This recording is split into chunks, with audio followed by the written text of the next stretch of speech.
पण राज्यात काय झालं की बराच प्रसार माध्यमातून म्हणतात की यावर्षी दुष्काळ पडणार आहे.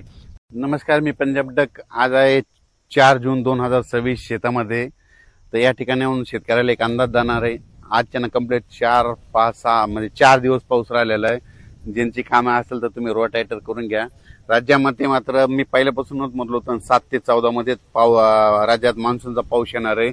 तर केरळला देखील मान्सून सक्रिय झाला आणि पुढे प्रवासाकडे निघालेला आहे. त्याच्यानंतर आता ते महाराष्ट्राकडे येणार आहे. मात्र 7 तारखेपासून काही भागात 7 ला सुरुवात होईल, दक्षिण महाराष्ट्राकडे पुन्हा 8 ला पुढे सरकल, 9 ला पुन्हा आणखी पुढे सरकल, असं सरकत पुढे सरकणार आहे. म्हणून हा अंदाज सर्व मग 14 पर्यंत महाराष्ट्राच्या बऱ्याच भागामध्ये मान्सून दाखल होईल, म्हणून हा अंदाज लक्षात यायचा.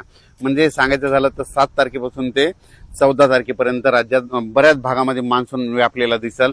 पण राज्यात काय झालं की बराच प्रसार माध्यमातून म्हणतात की यावर्षी दुष्काळ पडणार आहे. तर तुम्हाला सांगतो, दुष्काळ वगैरे काही पडणार नाही.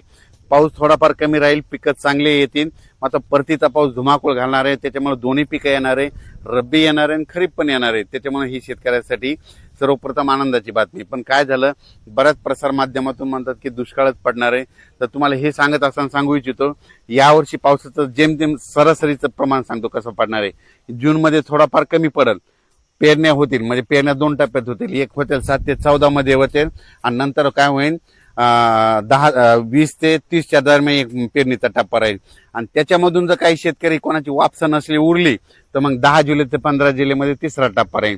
म्हणजे असे 3 टप्पे पेरणीचे राहणार. पहिल्यापासूनच मी सांगतो, म्हणजे 7 ते 14 मध्ये ज्यांच्याकडे ईदभर ओल गेली तर ते पेरणी करते. आणि त्याच्यानंतर 20 ते 30 मध्ये जिथं पाऊस पडला त्यांच्याकडे ईदभर ओली की ते पेरणी करते. आणि त्याच्यातून काही जर काही पाऊस नसला, ट्रॅक्टर नाही भेटला, डिझेल नाही भेटलं, त्याच्यामुळे जर उरल्या तर 10 जुलै ते 15 म्हणजे असे 3 टप्पे पेरणीचे होते. त्याच्यानंतर काय झालं की आता हे जे पाऊस आहे 7 तारखेला काय होईल, सुरुवात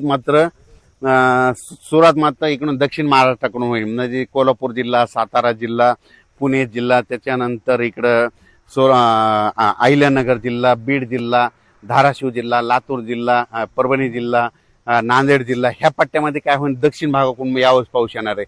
आणि तुम्हाला एक सांगतो, ज्या वर्षी ना दक्षिणेकडून मान्सून येतो, मुंबईकडे ना जाता जर मधातून शॉर्टकट आला तर त्याच्यामध्ये काय होतं, बीड जिल्ह्याला एक जास्त पाऊस पडतो, अहिल्यानगरला एक जास्त पडतो, त्याच्या जालना जिल्ह्याला एक पडतो, परभणीला पडतो, नांदेडला पडतो, लातूरला पडतो, धाराशिवला पडतो, सोलापूरला पडतो, सांगली, सातारा, सोलापूर, कोल्हापूर, पुणे ह्या भागात मग जास्त पडतो.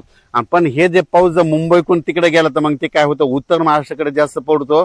आणि हे जे बीड जिल्हा, लातूर जिल्हा, धाराशिव जिल्हा, अहिल्यानगर ह्या भागाला कमी पडतो. पण यावर्षी ह्या बीड जिल्ह्याला, अहिल्यानगरसाठी खूप आनंदाची बातमी, यावर्षी मध्ये दक्षिणेकडून मान्सून मध्ये येईल. आणि पुढे न जाता मधातूनच कट हाणल्यामुळे काय होईल, तुमच्या भागाची पेरणी लवकर लागेल. त्याच्यानंतर परभणी जिल्ह्यात देखील काय होणार आहे, हे पाऊस काय होणार, असा खालूनच म्हणजे दक्षिणेकडून असा पुढे सरकत येणार आहे. आणि ते फक्त काय होईल, थोडा नंदुरबार जिल्ह्यासाठी, धुळे जिल्ह्यासाठी थोडाफार कमकुवत राहील. पण त्यांना देखील काय होईल, ते मान्सून पुढे आल्याच्या नंतर त्यांना मात्र रिमझिम पाऊस त्यांना सुरू राहील. इकडे पाऊस सुरू झाल्याच्या नंतर त्यांना रिमझिम पाऊस सुरू होईल. आणि त्यांच्या रिमझिम मध्ये जर ईदबल वर गेली तर ते शेतकरी पेरणीचा ते निर्णय घेतील. 7 जून पासून जे काय होईल, तसं तर 6 तारखेला वातावरणात बदल होईल. पण 7 जूनला काय होईल, ते वातावरणात बदल होईल. लगेच मान्सूनचा पाऊस बऱ्याच भागामध्ये आलेला दिसेल. मग ते पाऊस मग काय होईल, दक्षिण महाराष्ट्राकडून जे इकडून आल्याच्या नंतर मराठवाड्याकडे येईल, पुन्हा विदर्भाकडे, ह्या इकडं यवतमाळ जिल्हा, नांदेड जिल्हा, चंद्रपूर, वर्धा, नागपूर, भंडारा इकडे असंच जाईल. तसा पुढे ते अमरावतीकडे सर्कल, अमरावतीकडून बुलढाण्याकडे जाईल, बुलढाण्याकडून इकडे जळगावकडे जाईल, धुळ्याकडे जाईल. आणि त्याच्यानंतर संभाजीनगर हे असा भाग बराच, म्हणजे अहिल्यानगर पासून हे असा भाग जवळपास यामध्ये 14 तारखेपर्यंत कव्हर करून जाईल. आणि मान्सूनच्या पावसामध्ये जमिनीमध्ये ईदभर ओल गेली तर तुम्ही तुमचा निर्णय घ्यायचा, पेरणीचा निर्णय तुम्ही घेऊ शकता.